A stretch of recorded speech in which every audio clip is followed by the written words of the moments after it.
مراسم کما آشتی و جواکا دموکراتیک آم حاکرنا چکان گولشکف تا جانسنی لبجاهی سلیمانی پیکات لگلک باجارین کردستان و ترکیه جالی گلول بر اکرانین ببالداری بکلجان هیوی و هستواری ها تماشا کرن.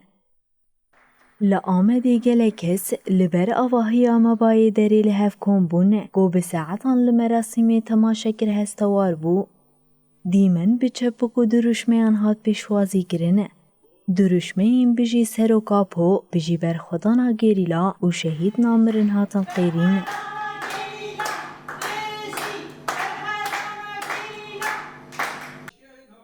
لسیرتی گرسی آگل لسالونا کنفرانسیا دنیز پویراز لحف کنبون ددما تماشا کرنا لدیمن ده درشمین بجی سر و کاپو هات قیرین. دایکن شهیدان دکیلیا شوتاندنا چکانده روندگ باراندن.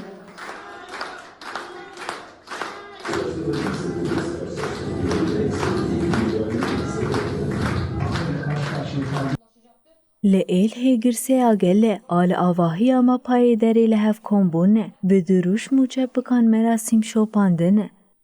دما کوچک هاتن امحا کرن جنک جوان دید گو خزمکی وی دناف وان گیری لایانده یا کوچک امحا کر لو ما هستواری بو. Olarak yani Kürdistan Özgürlük Yarası bir kez daha önderliğine bağlılığını ifade etmek için tüm dünya لناوندا شرنخی و نافچین جزیره هزا خوصلوبیایی بپشگیری آدم پارتی و مبایا داری گرسه آگل لحف کن بونه بانک کرن کو گاوین سیاسی بین آویتن و سراراز کرن قانونی بیکرن. Sonra sizlerle paylaşacağız. Görüntüyü görüyoruz, izliyoruz değerli izleyenler en önde. لنافچه قصر آمیردینه به پیشنگی مبایا داری ولاتی لحف کن بونه و بکلجان لمراسم تماشا کرن.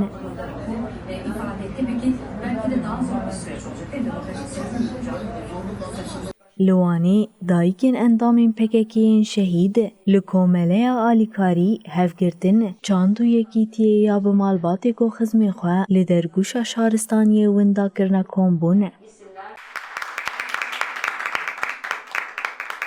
دلیم گل اصلا سلاح قدینا بلی بلکه اف سلاح بنا سلاح بارشی یا آشتی یا هیوی.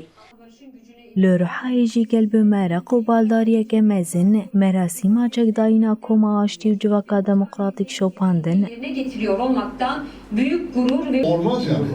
Siz çok görkemli bir silahlı شینین لستانبولی لآواهی آدم پارتی یا باجر لحف کن بون و بکلجانه که مزن مراسم تماشا کرن. duygusal atmosferden ziyade bir süreçte bir başka sürece geçmem gerekir. 40 yıldır sürdürülen bir savaşın elde edilmiş olanaklar ve imkanları başka bir zemin